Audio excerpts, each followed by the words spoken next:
Andito ka na pala? Bakit? Ano ba nangyari kay Kumari? Bakit? Anong nangyari kay Kumare? Wala naman ah. Di ba pinahiram kita ng 500 sa kanya? Oo. Nadyan na daw sa'yo ah. Nasend na daw. Nag-send sa akin ng pera, 4,000. Tapos ang ipinagtataka ko pa, huwag ko na daw bayaran. Ano bang ginawa mo? Sinabi ko lang naman na manghihiram ka ng 500. At saka nanghingi ako ng pagkain. Ang sabi niya, sige pare, kain ka. Imposible eh. Kuripot yun eh.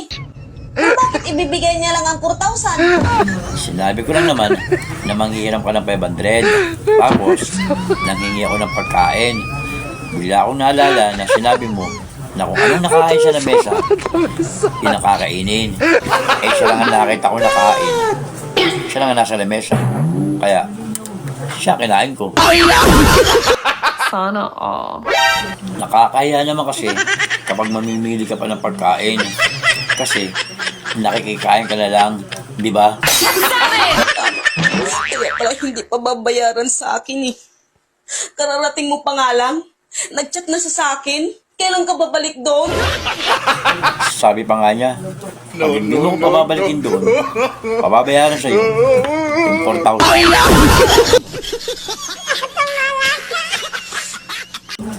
Sabi niya yun. Sige, sige, sige. Pero, huwag ka nang mag-style-style sa kanya ha. Para hindi mamihasa.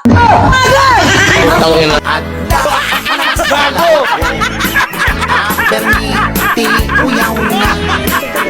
Bakit di mo pa na